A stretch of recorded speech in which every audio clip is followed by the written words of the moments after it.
Balan sir, ಒಂದಿಷ್ಟು ಅಭಿಪ್ರಾಯಗಳು ನಿಮ್ಮ ಬಗ್ಗೆ ಬರ್ತಾ ಇದೆ ಇತ್ತೀಚಿನ ದಿನಗಳಲ್ಲಿ. ಬಾಲನ್ ಅಂತ ಹೇಳಿದ್ರೆ ಎಡಪಂಥೀಯವಾದಿ, ತುಂಬ ಲೆಫ್ಟಿಸ್ಟ್ ಕಡೆ ಇರ್ತಾರೆ, ಹಿಂದೂ ವಿರೋಧಿ, ಇದು ಟೀಕೆ ಆರೋಪ ಕೂಡ ಬರ್ತಾ ಇದೆ. ಬಟ್ ಬಾಲನ್ ಅವ್ರಿಗೆ ಏನಾದರೂ ಪರ್ಸ್ನಲ್ ಆಗಿ ಧರ್ಮಸ್ಥಳದ ವಿಚಾರದಲ್ಲಿ ಏನಾದರೂ ಪ್ರಾಬ್ಲಮ್ ಇದೆಯಾ ಅಂತ?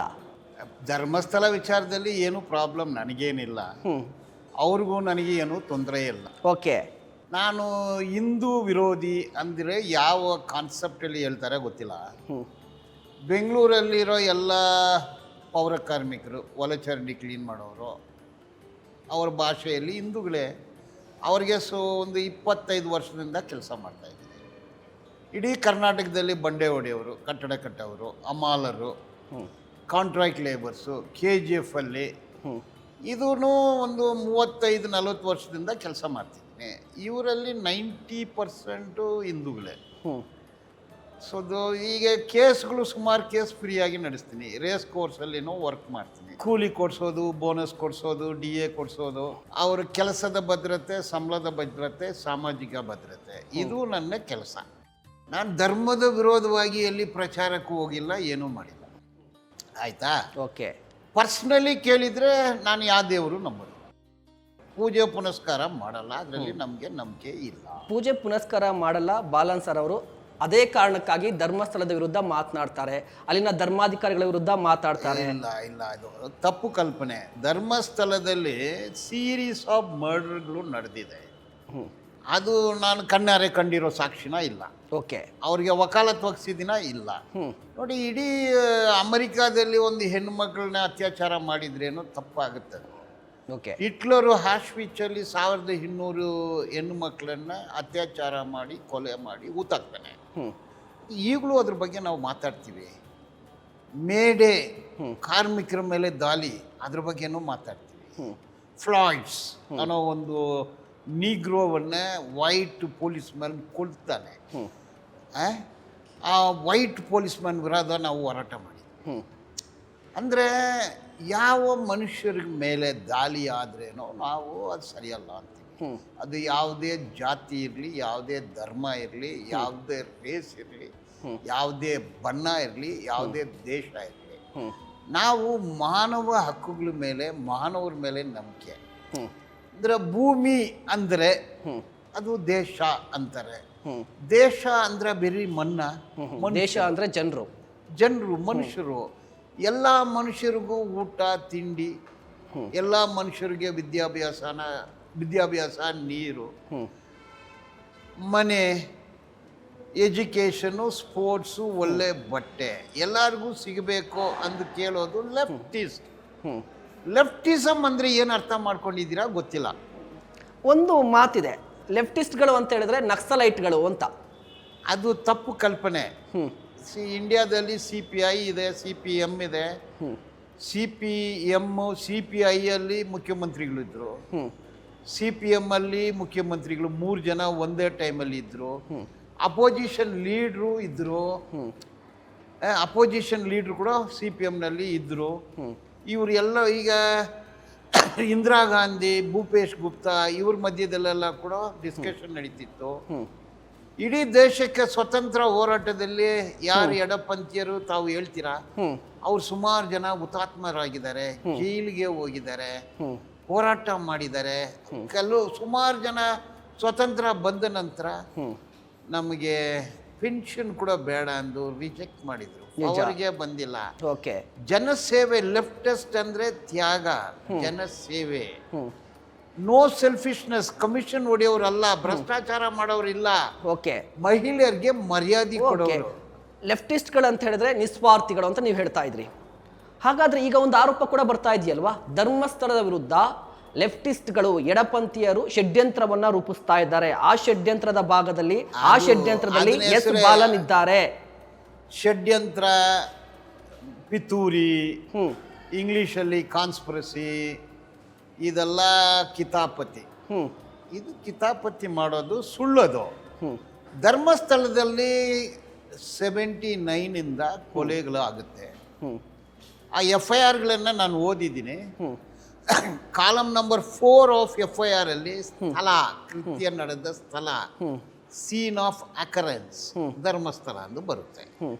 ವೇದವಲ್ಲಿ ಅನ್ನೋ ಒಂದು ಒಂದು ಕಾಲೇಜ್ ಟೀಚರ್ ಪ್ರಿನ್ಸಿಪಾಲ್ ಪೋಸ್ಟ್ ಬೇಕಂದು ಕೋರ್ಟ್ಗೆ ಹೋಗ್ತಾಳೆ, ಹೋರಾಡ್ತಾಳೆ. ಒಂದು ದಿವಸ ಸತ್ತಿದ್ದಾಳೆ, ದೇಹ ಸುಟ್ಟಿದ್ದಾರೆ. ಕೃತ್ಯ ನಡೆದ ಸ್ಥಳ ಧರ್ಮಸ್ಥಳ. ಓಕೆ ಪದ್ಮಲತಾ ಅವರ ಅಪ್ಪ ಕಮ್ಯುನಿಸ್ಟು. ಓಕೆ ಅಲ್ಲಿ ಎಲೆಕ್ಷನ್ನಲ್ಲಿ ಕಂಟೆಸ್ಟ್ ಮಾಡ್ತಾರೆ. ಓಕೆ ವಿತ್ಡ್ರಾ ಮಾಡ್ಕೊಳ್ಳಿ, ಇಲ್ಲ ಅಂದರೆ ಒಂದು ಗತಿ ಆಗ್ತೀರಾ ಅಂತ ಹೇಳ್ತಾರೆ. ವಿತ್ಡ್ರಾ ಮಾಡಲ್ಲ. ಮಗಳು ಸ್ಕೂಲ್ ಓದೋಳು ವಾಪಸ್ ಬರಲ್ಲ, ಕಂಪ್ಲೇಂಟ್ ಕೊಡ್ತಾರೆ. ವಿತ್ಡ್ರಾ ಮಾಡ್ಕೊಳ್ಳಿ, 1 ಗಂಟೆಯಲ್ಲಿ ನಿನ್ನ ಮಗಳು ವಾಪಸ್ ಬರ್ತಾಳೆ ಅಂತ ಕೇಳ್ತಾರೆ. ಅವಳು ಆಮೇಲೆ ಕೊಲೆ ಆಗ್ತಾರೆ. Post mortem report rape and murder ಎಂದು ಬರುತ್ತೆ.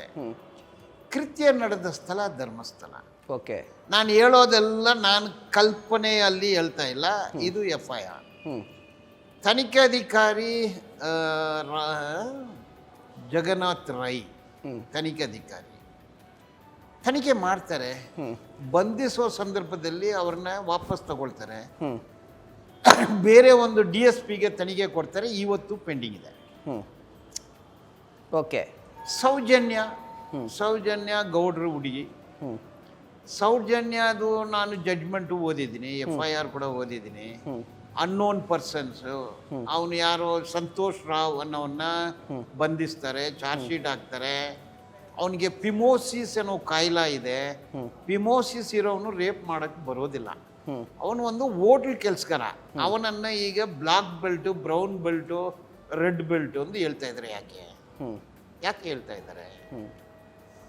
ಜಮುನಾ ಅಣ್ಣ ತಮ್ಮ ಯಾಕೆ ಕೊಂದ್ರು? ಲಕ್ಷ್ಮಿನ ಯಾರು ಕೊಂದಿದ್ದು?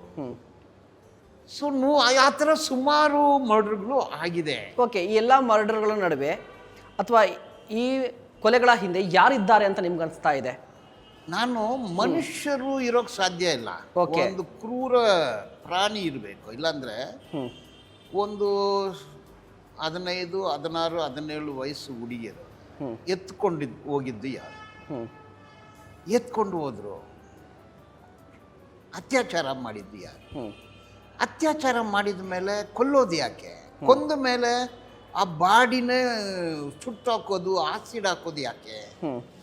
ಇದನ್ನು ಸಾಮಾನ್ಯ ಜನರು ಯಾರಾಗಲೂ ಮಾಡೋಕ್ಕಾಗತ್ತಾ? ಯಾರಾಗಲೂ ಹಗೋರಿಗಳು ಬಂದು ಮಾಡಿದಾರ? ಇದು ಏನಿದೆ? ಮತ್ತೆ ಇನ್ನೊಂದು ಸಮಸ್ಯೆ ಏನಂದರೆ, most of the victims are Brahmin girls. Why? ನಾನು ಅದೇ ವಿಚಾರಕ್ಕೆ ಬರ್ತಾ ಇದೆ. ಬಾಲನ್ ಅವರು ಹೇಳ್ತಾ ಇದ್ದಾರೆ, ಧರ್ಮಸ್ಥಳದಲ್ಲಿ ಅದರಲ್ಲೂ ಮುಖ್ಯವಾಗಿ ಹಿಂದೂಗಳ ಪೈಕಿ ಬ್ರಾಹ್ಮಣ ಯುವತಿಯರು ಟಾರ್ಗೆಟ್ ಆಗ್ತಾ ಇದ್ದಾರೆ. ಅಂದ್ರೆ ಬ್ರಾಹ್ಮಣ ಸಮುದಾಯದ ಯುವತಿಯರು ಟಾರ್ಗೆಟ್ ಆಗ್ತಾ ಇದ್ದಾರೆ. ಇದು ಬಾಲನ್ ಅವರು ಹೇಳ್ತಾ ಇರುವಂತದ್ದು. ಇಲ್ಲ, ಬಾಲನ್ ಅವರು ಹೇಳ್ತಾ ಇಲ್ಲ. FIRಗಳು ಆಗಿದೆ. ವೇದವಲ್ಲಿ ಬ್ರಾಹ್ಮಣ್ ಅಥವಾ ಲಿಂಗಾಯತ್ ಇರಬೇಕು. ಪದ್ಮಲತಾ ಬ್ರಾಹ್ಮಣ್ ಹುಡುಗಿನೇ, ಅನನ್ಯ ಭಟ್ಟು ಬ್ರಾಹ್ಮಣ್ ಹುಡುಗಿನೇ, ಲಕ್ಷ್ಮಿ ಬ್ರಾಹ್ಮಣ್ ಹುಡುಗಿನೇ, ಸುಮಾರು ಹುಡುಗಿಯರು ಬ್ರಾಹ್ಮಣ್ ಹುಡುಗಿರೆ. ಇದು ಯಾಕೆ why? See, not even one Muslim girl, not even one Dalit girl, not even one Adivasi ಹುಡುಗಿ. ಓನ್ಲಿ ಯಾಕೆ ಫಾರ್ವರ್ಡ್ ಐ ಕಮ್ಯುನಿಟಿನೇ ಟಾರ್ಗೆಟ್ ಆಗ್ತಾರೆ ಅನ್ನೋದು ಇದು FIR. Okay, factual matrix, facts, fiction ಅಲ್ಲ. ಮತ್ತೆ ಅಲ್ಲಿ ಮೈಕ್ರೋ ಫೈನಾನ್ಸು 40,000 ಕೋಟಿ, ಮೀಟ್ರ್ ಬಡ್ಡಿ, ಅದ್ರ ಮೇಲೆ ಸುಮಾರು FIRಗಳು ರಿಜಿಸ್ಟರ್ ಆಗಿದೆ. ಮಂಗಳೂರಲ್ಲಿ ರಿಜಿಸ್ಟರ್ ಆಗಿದೆ, ಚಿಕ್ಕಮಂಗ್ಳೂರಲ್ಲಿ ರಿಜಿಸ್ಟರ್ ಆಗಿದೆ, ಹಾಸನಲ್ಲಿ ರಿಜಿಸ್ಟರ್ ಆಗಿದೆ. ನನ್ನ ಹತ್ರ FIRs ಎಲ್ಲ ಇದೆ. ನೀವು ಕೇಳ್ತಾ ಇದ್ರು ನೋಡಿ, ಈಗ ಸುಜಾತಾ ಭಟ್ ವಿಚಾರಕ್ಕೆ ಬರೋದಾದ್ರೆ, ಇತ್ತೀಚೆಗೆ ಒಂದು ಸುದ್ದಿ ಬರ್ತಾ ಇದೆ. ಕಂಪ್ಲೀಟ್ ಸುಜಾತಾ ಭಟ್ ಅನ್ನೋದೇ ನಕಲಿ, ಫೇಕ್, ಫೇಕ್ ಫೋಟೋ, ಹೇಳ್ತಾರೆ.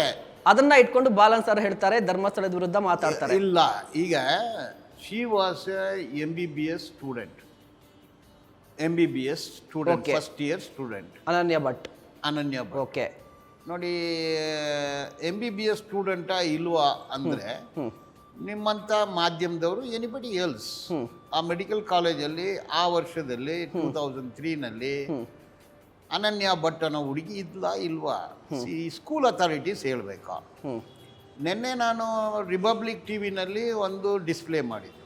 ಅದರಲ್ಲಿ ಏನು ಹೇಳ್ತಾರೆ, ಸುಜಾತಾ ಭಟ್ಟು ನನಗೆ ಅನುಮಾನ ಇದೆ ಅಂತ ಹೇಳ್ತಾಳೆ. ಅವಳಿಗೆ ಮದುವೆ ಆಗಿಲ್ಲ, ಮಗು ಇಲ್ಲ, ಆಯ್ತಾ ಇಲ್ವಾ ನನಗೆ ಗೊತ್ತಿಲ್ಲ, ಅನುಮಾನ ಇದೆ ಎಂದು ಹೇಳ್ತಾರೆ. ಅದರಲ್ಲಿ ಆಂಕರ್ ಏನು ಹೇಳ್ತಾರೆ, ಅವಳಿಗೆ ಮದುವೆನೇ ಆಗಿಲ್ಲ ಅಂತ ಹೇಳ್ತಾರೆ. ಸಿ ಆ ಡಿಸ್ಪ್ಲೇ ಏನಾಯಿತು, ಇವ್ರು ಏನು ಹೇಳ್ತಾರೆ, ವರ್ಲ್ಡ್ ಆಫ್ ಡಿಫರೆನ್ಸ್ ಇದೆ.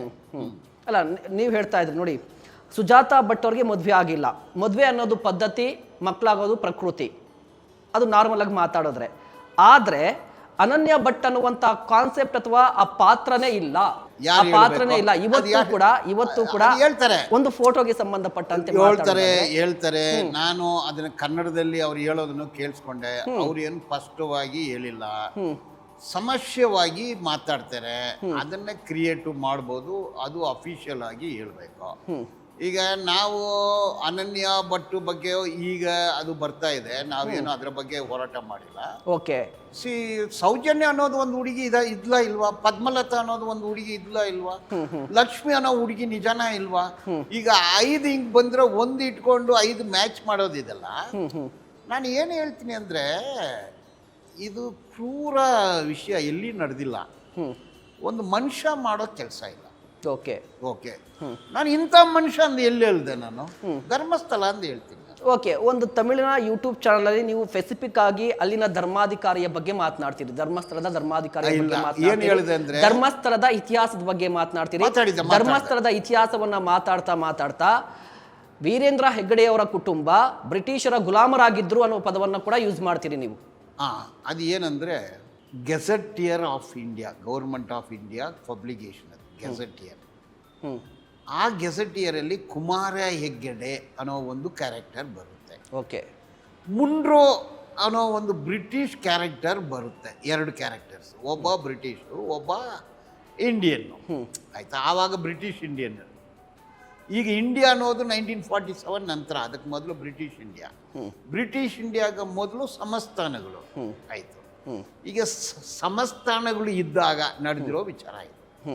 ಬ್ರಿಟಿಷ್ ಇಂಡಿಯಾದಲ್ಲಿನೂ ಇಲ್ಲ, ಇಂಡಿಯಾದಲ್ಲಿನೂ ಇಲ್ಲ, ಸಂಸ್ಥಾನಗಳು ಇದ್ದಾಗ ಮುಂಡ್ರೋ ಇನ್ವೇಡರ್ ಅವರು ದೇಶವನ್ನು ಹಿಡಿಯೋಕ್ಕೆ ಬಂದಿರೋರು, ದೇಶವನ್ನು ಹಿಡಿದ್ರು, ಲೂಟಿ ಮಾಡಿದ್ರು. ಅದರಲ್ಲಿ ಬಿಟ್ಟಲೆ ಹೆಗ್ಡೆ ಅನ್ನೋ ಒಂದು ಕ್ಯಾರೆಕ್ಟರ್ ಬರುತ್ತೆ, ಟಿಪ್ಪು ಸುಲ್ತಾನ್ ಅನ್ನೋ ಒಂದು ಕ್ಯಾರೆಕ್ಟರ್ ಬರುತ್ತೆ. ಟಿಪ್ಪು ಸುಲ್ತಾನ್ ವಿರುದ್ಧ ಕೆಲವರು ಇದ್ರು, ಅವ್ರ ಪರ ಕೆಲವರು ಇದ್ರು. ಈ ಕುಮಾರ ಹೆಗ್ಗಡೆ ಅನ್ನೋ ಕ್ಯಾರೆಕ್ಟ್ರು ಗೆಜೆಟಿಯರ್ ಪ್ರಕಾರ, official government of India publication, ಅವರು ಮುಂಡ್ರೋ ಕಡೆ ಇದ್ದರು, ಬ್ರಿಟಿಷರ್ ಕಡೆ ಇದ್ದರು. 200 ಸೈನ್ಯರನ್ನ ಇರುವ ಒಂದು ಪ್ಲಟೂನನ್ನ ಕುಮಾರ ಹೆಗ್ಗಡೆ ಕಂಟ್ರೋಲಲ್ಲಿ ಬಿಟ್ಟರು. ಅಂದು ಗೆಜೆಟಿಯರಲ್ಲಿ ಇದೆ, ಅದು ನಂದು ವಾಯ್ಸ್ ಅಲ್ಲ. ಓಕೆ, ಗೆಜೆಟಿಯರ್ ಅದು. ನಿಮಗೆ ತೊಂದರೆ ಇದ್ರೆ ಗೆಜೆಟಿಯರ್ ಮೇಲೆ ಕೇಸ್ ಹಾಕಿ ಅದನ್ನು ಓದಿ. ಪೇಜ್ ನಂಬರ್ 66 ಅದು ಇದು ಪದ ಇರೋದು. ಮುಂಡ್ರೋ ಇದೆಲ್ಲ ಬರುತ್ತೆ. ಅದನ್ನ ನಾನು ಹೇಳಿದೆ, ಗೆಜೆಟಿಯರಲ್ಲಿ ಇರೋದನ್ನ. ನಾನೇನು ಅನುಮಾನ ಹೂಗೆ ಮಾಡಿಕೊಂಡು ಸುಳ್ಳು ಹೇಳಬೇಕು ಅಂತ ಹೇಳಿಲ್ಲ, ಅದರಲ್ಲಿ ಇರೋ ವಿಚಾರನೇ ಹೇಳಿದೆ. ಅದಾದ ಮೇಲೆ ತುಳುನಾಡು ಅನ್ನೋ ಒಂದು ಪುಸ್ತಕ ಪೈ ಅನ್ನೋರು ಬರೆದಿದ್ದಾರೆ, ಕೌಲ್ ಅನ್ನೋರು ಒಂದು ಪುಸ್ತಕ ಬರೆದಿದ್ದಾರೆ. ಅದು ಪಬ್ಲಿಕೇಶನ್ 1893. ಈ ಪುಸ್ತಕಗಳಲ್ಲಿ ನಾನು ಏನು ಹೇಳಿದ್ನೋ ಅದೆಲ್ಲ ಬರ್ತಾ ಇದೆ. So based on the authenticated documents like gazetteers ಅದನ್ನೇ ಹೇಳಿದೆ, ಅನುಮಾನದ ಮೇಲೆ ಹೇಳಿಲ್ಲ. ಓಕೆ, ನೀವು ಹೇಳ್ತಾ ಇರೋದು ಕಂಪ್ಲೀಟ್ ಆಗಿ ಗೆಜೆಟಲ್ಲಿ ಇರೋದನ್ನೇ ನೀವು ಹೇಳ್ತಾ ಇದ್ದೀರಿ, ಕಂಪ್ಲೀಟ್ ಆಗಿ ಪೇಜ್ ನಂಬರ್ ಸಮೇತ ಹೇಳ್ತಾ ಇರುವಂತಹ ಬಾಲನ್ ಅವರು. ಸುಜಾತಾ ಭಟ್ ವಿಚಾರಕ್ಕೆ ಬಂದರೆ, ಅದಾದ ನಂತರ ಸೌಜನ್ಯ ಪ್ರಕರಣದ ವಿಚಾರಕ್ಕೆ ಬಂದರೆ, ಪದ್ಮಲತಾ ವಿಚಾರಕ್ಕೆ ಬಂದರೆ, ಎಲ್ಲ ಪ್ರಕರಣದಲ್ಲೂ ಕೂಡ ಊಹಾಪೋಹಗಳ ಮೇಲೆ ನಿಂತಿರುವಂತಹ ವಾದಗಳ ಮೇಲೆ ಇಟ್ಕೊಂಡು ಅದರ ಮೇಲೆ ನಂಬಿಕೆಯನ್ನು ಇಟ್ಟು ಬಾಲನ್ ಅವರು ವಾದಿಸ್ತಾರೆ ಅಥವಾ ಮಾತನಾಡ್ತಾರೆ. ಇದ್ರ ಬಗ್ಗೆ ಮಾತನಾಡ್ತಾ ಹೋಗೋಣ. ಒಂದು ಸಣ್ಣ ಬ್ರೇಕ್ ಒಂದು ಬ್ರೇಕ್ ತಗೊಳ್ಳೋಣ. ಎಸ್ ವೀಕ್ಷಕರೇ ನೋಡಿ, ಬಾಲನ್ ಸರ್ ಅಂತ ಹೇಳಿದ್ರೆ ಪಿನ್ ಟು ಪಿನ್ ಆಗಿ ಮಾತನಾಡ್ತಾ ಇದ್ದಾರೆ, ವಿತ್ ಪೇಜ್ ನಂಬರ್ ಕೂಡ ಹೇಳ್ತಾ ಇದ್ದಾರೆ.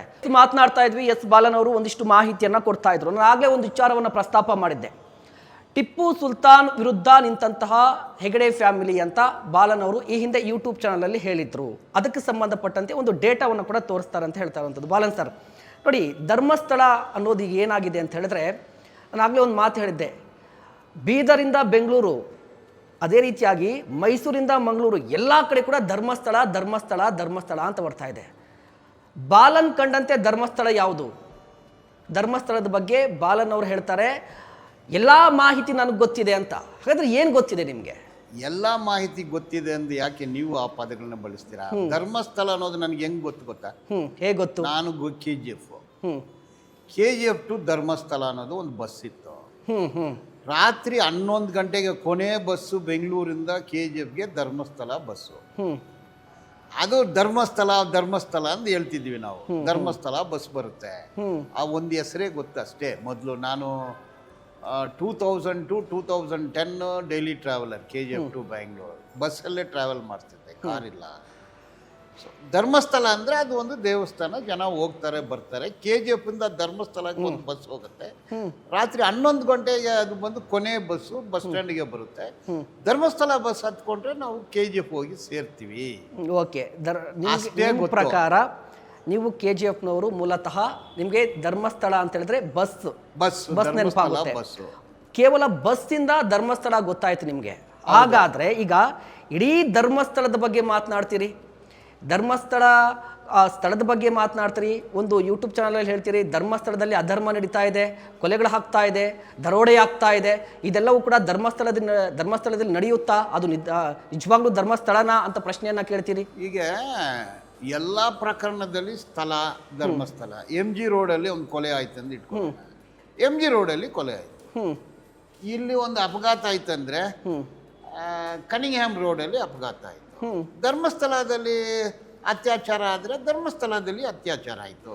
ಅದು ಪುಣ್ಯ ಭೂಮಿ ಅಂತಾರೆ. ಹೌದು, ಪುಣ್ಯ ಭೂಮಿ ಅಂದ್ರೆ ಪಾಪದ ಭೂಮಿ ಯಾವುದು? ಪುಣ್ಯ ಅಂದ್ರೆ ಏನು? ಇದೆಲ್ಲ ಒಂದು ಕಲ್ಪನೆ. ಭೂಮಿ ಅಂದ್ರೆ ಮಣ್ಣು, ಅದು ಭೂತಾಯಿ. ಭೂಮಿ ಅಂದ್ರೆ ಅದರಲ್ಲಿ ಪುಣ್ಯ ಭೂಮಿ, ಪಾಪದ ಭೂಮಿ ಎಲ್ಲಿದೆ? ಇಂಡಿಯಾದಲ್ಲಿ ಪಾಪದ ಭೂಮಿ ಯಾವುದು? ಏನಾಗುತ್ತೆ ಅಂದ್ರೆ ನಮ್ಮ ದೇಶದಲ್ಲಿ 3000 ವರ್ಷಗಳಿಂದ ಊರಂದ್ರೆ ಒಂದು ಪಾಪದ ಭೂಮಿ. ಅಲ್ಲಿ ಕೇರಿ, ಅವ್ರನ್ನ ಮುಟ್ಟಿದ್ರೆ ಮೈಲಿಗೆ, ಅದನ್ನ ಹೆಸರು ಕೇರಿ. ಇಲ್ಲಿ ಅಗ್ರಹಾರ, ಅಲ್ಲಿ ಒಳಗಡೆ ಯಾರು ಹೋಗಕ್ಕಾಗಲ್ಲ.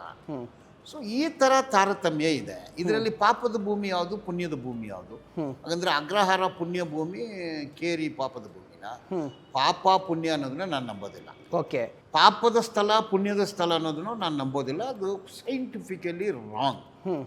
ಮಣ್ಣು ಅಂದ್ರೆ ಭೂತಾಯಿ ದೇವರಂದಲ್ಲ, ಅದು ಭೂಮಿ. ಅದಕ್ಕೆ ತಾಯಿ ಅಂತೀನಿ. ಅದಕ್ಕೇನು ವಿಶೇಷ ಏನೋ ಇದು ಇದೆ ಅಂದಲ್ಲ. ಅದು ಒಂದು ತಾಯಿ ಅನ್ನೋದು ಒಂದು ಹುಡುಗಿ, ಒಂದು ಮಹಿಳೆ ಅಲ್ಲ, ಭೂಮಿ. ಅದರಲ್ಲಿ ಪುಣ್ಯ ಭೂಮಿ, ಪಾಪದ ಧರ್ಮಸ್ಥಳ ಒಂದು ಭೂಮಿ, ತಿರುಪತಿ ಒಂದು ಭೂಮಿ, ಬೆಂಗಳೂರು ಒಂದು ಭೂಮಿ. ಅದು ಪುಣ್ಯ ಭೂಮಿ ಎಂದು ಹೆಂಗಾಗುತ್ತೆ? ನಾವು ವಾಸ ಮಾಡ್ತೀವಿ, ವಾಸದ ಸ್ಥಳ. ಈಗ ಆಫೀಸ್ ಇದೆ, ಆಫೀಸ್ ಸ್ಥಳ. ಪುಣ್ಯ ಸ್ಥಳ ಅಂತ ಹೇಗೆ? ಬಾಲನು ಆಫೀಸಲ್ಲಿ ಕೂತಿದ್ದ, ಅದರಿಂದ ಅದು ಪುಣ್ಯ ಆಫೀಸ್ ಅಂತ ಹೇಳಕ್ಕಾಗುತ್ತೆ. ಸೊ ಪುಣ್ಯ ಪಾಪ ಅಲ್ಲ. ಯಾವ ಕಾಂಟೆಸ್ಟ್ ಅನ್ನೋದನ್ನ ಅರ್ಥ ಮಾಡ್ಕೋಬೇಕು. ಇದು ಎಲ್ಲ ಏನು ಹೆಸರುಗಳು ಹೇಳಿದೆ, ಈವೆಂಟ್ಸ್, ಸೀನ್ ಆಫ್ ಅಕರೆನ್ಸ್, ಕೃತ್ಯ ನಡೆದ ಸ್ಥಳ ಧರ್ಮಸ್ಥಳ ಅಂತ ಬರುತ್ತೆ. ಸೊ ಅದು ಪುಣ್ಯ ಅಂತ ಹೆಂಗೆ ಹೇಳ್ತೀರಾ? ಅದು ಒಂದು ಭೂಮಿ ಅದು. ಆ ಭೂಮಿನಲ್ಲಿ ನಡೆದಿದೆ. ಅದು ಏನು ಕಿಂಗ್ಡಮ್ ಅಲ್ಲ, ಅದು ಫೀಪ್ಡಮ್ ಅಲ್ಲ, ಅದು ರಾಜಾಂಗ ಅಲ್ಲ, ಅದು ಯಾರು ರಾಜರಲ್ಲ. ಅದು ನಮ್ಮ ದೇಶದಲ್ಲಿ ಒಂದು ಭಾಗ. ಯಾವುದೇ ಭಾಗ. ಈಗ ಪೊಲ್ಲಾಚಿನಲ್ಲಿ ಸೀರೀಸ್ ಆಫ್ ಅತ್ಯಾಚಾರ ಆಯಿತು. ಪೊಲ್ಲಾಚಿ ಅತ್ಯಾಚಾರ ಕೇಸ್ ಅನ್ನೋದು ಹೆಸರು. ರಾಮ್ ರಹೀಮ್ ಅತ್ಯಾಚಾರ ಕೊಲೆ. ಆಶ್ವಿಚ್ ಜರ್ಮನಿ. ಈ ಥರ ಭೂಮಿನಲ್ಲಿ ನಡೀತೋ ಆ ಭೂಮಿ ಹೆಸರು ಹೇಳ್ತೀವಿ. ಅದನ್ನ ಪುಣ್ಯದ ಸ್ಥಳ ಅಂದ್ರೆ ನಿಮ್ಮ ನಂಬಿಕೆ. ಅದು ಪುಣ್ಯದ ಸ್ಥಳ ಅಲ್ಲ, ಪಾಪದ ಸ್ಥಳ ಅಂತ ಹೇಳಿದಿನಲ್ಲ, ಅಲ್ಲಿ ಕೆಲವರಿಗೆ ಅನ್ಯಾಯ ಆಗಿದೆ. ಅದು FIR. BJP ನಾಯಕರು ಇತ್ತೀಚೆಗೆ ಯಾತ್ರೆಯನ್ನು ಮಾಡಿದ್ರು. ಸದನದಲ್ಲೂ ಕೂಡ ಒಂದು ವಿಚಾರವನ್ನು ಪ್ರಸ್ತಾಪ ಮಾಡ್ತಾ ಇದ್ದಾರೆ. ಎಡಪಂಥೀಯರು ಬಂದು ಸಿದ್ದರಾಮಯ್ಯನವರ ಮೇಲೆ ಒತ್ತಾಯ ಮತ್ತು ಒತ್ತಡವನ್ನು ಏರಿ SITಯನ್ನು ರಚನೆ ಮಾಡಿಸಿದ್ರು. ಆ ಎಡಪಂಥೀಯರಲ್ಲಿ ಬಾಲನವರು ಕೂಡ ಒಬ್ಬರು. ನೋಡಿ, ಆವತ್ತು ಯಾರು ಎಡಪಂಥೀಯರು ಹೋಗಿಲ್ಲ. ಆವತ್ತು ದ್ವಾರಕನಾಥ್ ಒಂದು ಕಾಂಗ್ರೆಸ್ನವರವರು ex backward commission chairman, Umapathi ಅನ್ನೋ ಅಡ್ವೊಕೇಟು, ಅವ್ರಿಗೆ ಯಾವ ಎಡಪಂಥಿನೂ ಇಲ್ಲ, ಬಲಪಂಥಿನೂ ಅಲ್ಲ. ನರಸಿಂಹಮೂರ್ತಿಗಳಂದು ಒಬ್ಬ ಇಂಡಿವಿಜುವಲು, ಸುಧಾ ಅನ್ನೋ ಒಂದು ಮಹಿಳೆ. ನಾವು ಕ್ಯಾಶುವಲ್ ಆಗಿ ಮಾತಾಡ್ಕೊಂಡಿವಿ. ಈ ಥರ ಯಾರೋ ಬಂದಿದ್ದಾನೆ. ಈಗ ಇಷ್ಟು ವರ್ಷ ಕಣ್ಣಾರೆ ಕಂಡ ಸಾಕ್ಷಿ ಇಲ್ಲ, ಈಗ ಒಬ್ಬ ಸಾಕ್ಷಿ ಬಂದಿದ್ದಾನೆ. ಅದು ತನಿಖೆ ಮಾಡಬೇಕು. ತನಿಖೆ ಲೋಕಲ್ ಪೊಲೀಸರು ಸರಿಯಾಗಿ ತನಿಖೆ ಮಾಡಿಲ್ಲ ಅನ್ನೋದು ನನ್ನ ಅನುಮಾನ. ಯಾಕೆ ಅನುಮಾನ ಬಂತು ನಿಮಗೆ? ಈಗ ಏನಾಯ್ತು, ಮತ್ತೆ ಇನ್ನೊಂದು ಯಾಕೆ ಅನುಮಾನ ಬಂತು, ಧರ್ಮಸ್ಥಳದಲ್ಲಿ ಯಾರೋ ಒಬ್ಬ ಅನಾಮಿಕ ಬರ್ತಾನೆ, ನೂರಾರು ಶವ ಹೂತಿಟ್ಟಿದ್ದೀನಿ ಅಂತ ಹೇಳಿದ್ರೆ ಅದನ್ನ ಯಾಕೆ ಬಾಲನೂರು ಅಷ್ಟೊಂದು ಸೀರಿಯಸ್ ಆಗಿ ತಗೋಬೇಕಿತ್ತು? ನೋಡಿ, ಇದಕ್ಕೆ ಕನೆಕ್ಟಿವಿಟಿ ಇದೆ. ನಾನು ಏನ್ ಕನೆಕ್ಟಿವಿಟಿ? ಡೀಟೇಲ್ಡ್ ಆಗಿ. Okay. I am a special public prosecutor in some sensational cases. ನಾನು ಒಂದು ಡಿಫೆನ್ಸ್ ಲಾಯರು. ಕಾನೂನು ಅಂದರೆ ಏನಂದು ಗೊತ್ತಿದೆ, ಸೈನ್ಸ್ ಅಂದರೆ ಏನಂದು ಗೊತ್ತಿದೆ. ಈಗ ಇಷ್ಟೊಂದು ಪ್ರಕರಣಗಳು ಪೇಪರ್ಗಳಲ್ಲಿ, ಮಾಧ್ಯಮಗಳಲ್ಲಿ ಬರ್ತಾ ಇದೆ. ಇಷ್ಟುವರೆಗೆ ಕಣ್ಣಾರೆ ಕಂಡ ಸಾಕ್ಷಿ ಇಲ್ಲ.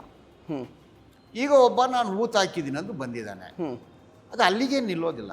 ಓಕೆ. ಊತ ಹಾಕಿದ್ದೀನಿ ಅಂದರೆ ಯಾರು ಹೇಳಿ ಊತ ಹಾಕಿದೆ, ಅವನಿಗೆ ಆ ಬಾಡಿ ಏನ ಹೆಂಗೆ ಸಿಕ್ತು, ಏನ ಹೆಂಗೆ ಬಂತು, ಅದನ್ನು ಕೊಲೆ ಮಾಡಿದ್ದು ಯಾರು, ಅತ್ಯಾಚಾರ ಮಾಡಿದ್ದು, ಇದು ಒಂದು ಚೈನ್ ಆಫ್ ಸರ್ಕಮ್ಸ್ಟೆನ್ಸ್. ಅದು ಇನ್ನೂ ಹೊರಗೆ ಬರ್ತಾ ಇಲ್ಲ. ಬಾಲನ್ ಸರ್, ಆಯ್ತು, ಆ ವ್ಯಕ್ತಿ ಬಂದ, ಆ ವ್ಯಕ್ತಿಯ FIR ಅಲ್ಲಿ ಅಥವಾ ಆ ವ್ಯಕ್ತಿ ಕೊಟ್ಟಂತ ದೂರಲ್ಲಿ ಸ್ಪೆಸಿಫಿಕ್ ಆಗಿ ಮೆನ್ಷನ್ ಆಗಿತ್ತಾ ಕೊಲೆ ಮಾಡಿದಂತ ಡೆಡ್ ಬಾಡೀಸ್ ಅನ್ನ, ಶವಗಳನ್ನ ಊತ ಹಾಕಿದ್ದೀನಿ ಅಂತ ಆ ವ್ಯಕ್ತಿ ಹೇಳಿದ್ನ?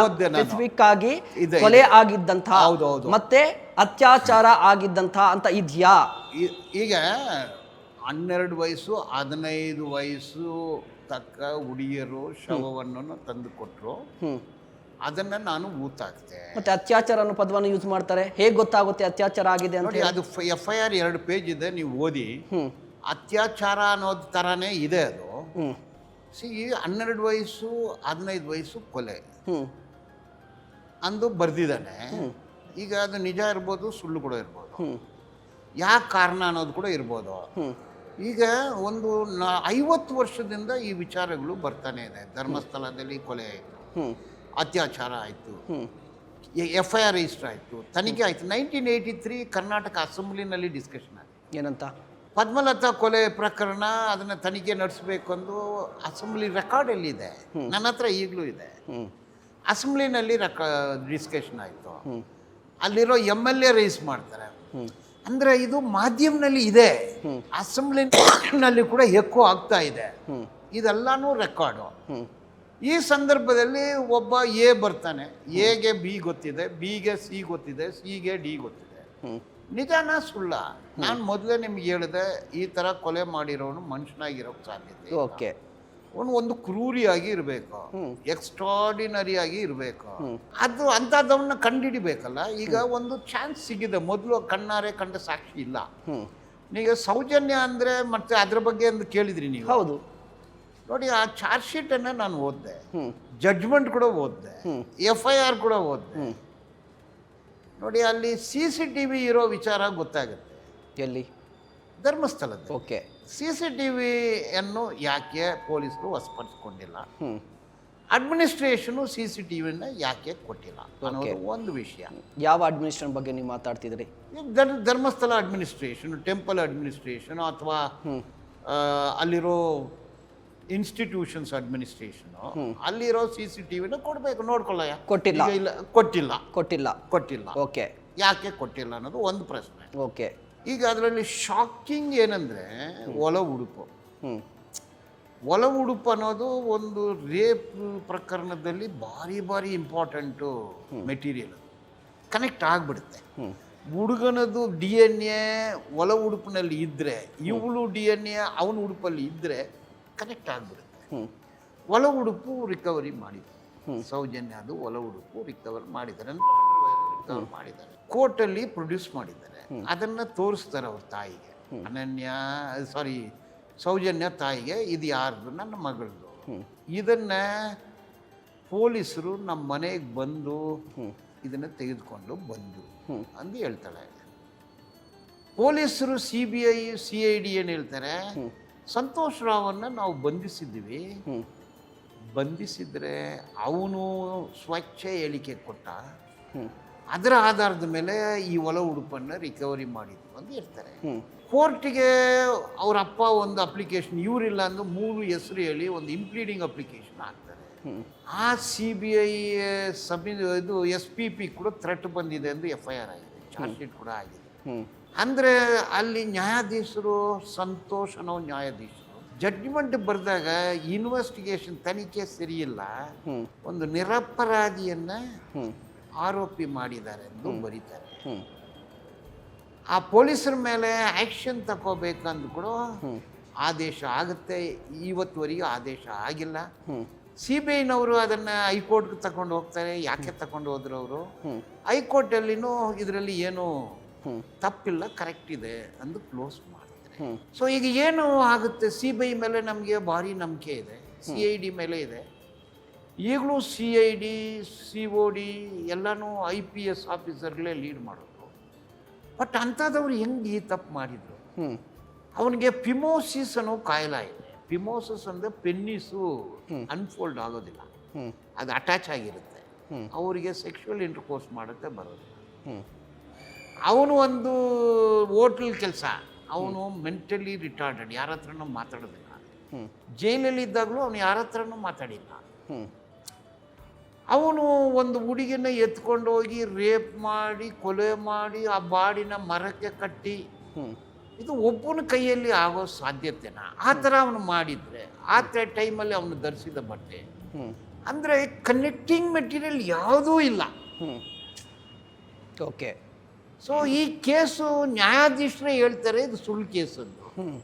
ನನ್ನ ಅನಿಸಿಕೆ ಅಲ್ಲ, ನಂದಲ್ಲ ಅದು ಪದ, ಕೋರ್ಟ್ದು. ಅದರಿಂದ ಸೌಜನ್ಯವಾಗಿ ನ್ಯಾಯ ಸಿಗಲಿಲ್ಲ. ಕೊಲೆ ಯಾರು ಮಾಡಿದ್ದಾನೆ ಅದು ಲಕ್ಷ್ಮಿ ಅನ್ನೋ doctor post mortem report opinion ಕೊಟ್ಟಿದ್ದಾರೆ.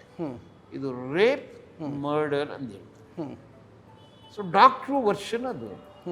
ಅದರಲ್ಲಿ ಕೃತ್ಯ ನಡೆದ ಸ್ಥಳ ಧರ್ಮಸ್ಥಳ ಅಂತ ಬರುತ್ತೆ. ಓಕೆ. ಧರ್ಮಸ್ಥಳದಲ್ಲಿ ಆಗಿದೆ. ನಾನು ಹೇಳಿದ್ದೀನ ಇವರೇ ಮಾಡಿದ್ರು, A ಮಾಡಿದ್ರು, B ಮಾಡಿದ್ರು, C ಮಾಡಿದ್ರು ಅಂತ ಯಾವತ್ತಾಗಲಿ ಹೇಳಿದ್ದೀನ? ಹೇಳಿಲ್ಲ, ಯಾವತ್ತೂ ಹೇಳಿಲ್ಲ, ಹೇಳಕ್ಕೂ ಬರೋದಿಲ್ಲ. ಕ್ರೂರ ಮನುಷ್ಯನು ಮಾಡೋ ವಿಚಾರ ಅಲ್ಲ ಅದು. ಆಯಿತು, ನೀವು ಹೇಳ್ತಾ ಇದ್ರ ಒಂದು ಕಡೆ ಜಡ್ಜ್ಮೆಂಟ್ ಕೂಡ ಬಂದಿದೆ, ತನಿಖೆ ಕರೆಕ್ಟಾಗಿ ಆಗಲಿಲ್ಲ. ಹೌದು, ಕರೆಕ್ಟಾಗಿ ಆಗಲಿಲ್ಲ.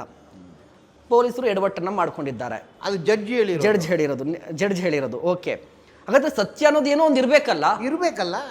ಆ ಸತ್ಯವನ್ನ ಹೊರತೆಗೆಯಲಿಕ್ಕೆ ಯಾಕೆ ಸಾಧ್ಯ ಆಗ್ತಾ ಇಲ್ಲ? ಇದ್ರ ಜೊತೆಗೆ ಸೌಜನ್ಯ ಪರವಾಗಿ ದೊಡ್ಡ ಹೋರಾಟ ನಡೀತಾ ಇದೆ. ಹೌದು. ಹೋರಾಟದಿಂದ ನ್ಯಾಯ ಸಿಗ್ಲಿಕ್ಕೆ ಸಾಧ್ಯನಾ? ಕೋರ್ಟ್ ಸಾಕ್ಷಿ ಕೇಳುತ್ತಲ್ವಾ? ಕೋರ್ಟು ಸಾಕ್ಷಿ ಕೇಳುತ್ತೆ, ಪ್ರಾಣ ಜೀವ ನ್ಯಾಯ ಕೇಳುತ್ತೆ. ಹೌದು. ಪ್ರಾಣಗಳು ಹೋಗಿದೆ, ಪ್ರಾಣಗಳಿಗೂ ನ್ಯಾಯ ಕೊಡಬೇಕು. ಕೋರ್ಟು ಸಾಕ್ಷಿ ಕೇಳುತ್ತೆ. ಸಾಕ್ಷಿಯನ್ನ ಕಲೆಕ್ಟ್ ಮಾಡೋರು ಯಾರು? ನಮ್ಮ ದೇಶದ police. Scotland yard, America, Germany, Japan ಆ ಲೆವೆಲ್ಗಿದೆ. ಒಳ್ಳೆ ಆಫೀಸರ್ಸ್ ಇದ್ದಾರೆ. Technically very song. ಬಟ್ ವ್ಯವಸ್ಥೆ ಎಲ್ಲೋ ಕೆಟ್ಟೋಗಿದೆ ಅಂತ ಕಾಣ್ತಾ ಇದೆ. ವ್ಯವಸ್ಥೆ ಕೆಟ್ಟೋಗಿದೆ. ಪೊಲೀಸರಿಗೆ ಫ್ರೀ ಹ್ಯಾಂಡ್ ಕೊಟ್ಟಿಲ್ಲ. ಯಾಕೆ CBI CID COD specialised investigating agency ಒಬ್ಬ ಅಮಾಯಕನನ್ನ ಈ ಕೇಸಲ್ಲಿ ಫಿಕ್ಸ್ ಮಾಡಿದ್ರು ಅನ್ನೋದು ಪ್ರಶ್ನೆ. ಸೊ ಇದು ಇನ್ನೂ ತನಿಖೆ ನಡಿಬೇಕು. ಈಗ ಏನಾಗಲೂ ಸಿಗುತ್ತಾ ಅಂದರೆ, ಈಗ ಯಾರೋ ಬಂದಿದ್ದಾರೆ, ಯಾರ್ಯಾರೋ ಹೇಳಿಕೆಗಳು ಕೊಡ್ತಾ ಇದ್ದಾರೆ. ಬಟ್ ಅದು ಒಂದು ಕೊಲೆ ಆಗುತ್ತೆ. ಅದರಲ್ಲಿ ಬ್ರಿಟಿಷ್ನವ್ರು ಏನು ಇಟ್ಟಿದ್ದಾರೆ ಅಂದರೆ A report, B report, C report. A report ಅಂದರೆ ಚಾರ್ಜ್ ಶೀಟು, B ರಿಪೋರ್ಟ್ ಅಂದರೆ ಇದು ಸುಳ್ಳು ಕೇಸು, C ರಿಪೋರ್ಟ್ ಅಂದರೆ ತನಿಖೆ ಮಾಡೋಕ್ಕಾಗಲಿಲ್ಲ ಅಂದು. ಈಗ ತನಿಖೆ ಮಾಡೋಕ್ಕಾಗಲಿಲ್ಲ, C report, false charge sheet, ಅಷ್ಟೇನಾ? ಕಾನೂನಲ್ಲಿ ಬೇರೆ ದಾರಿ ಇಲ್ವಾ?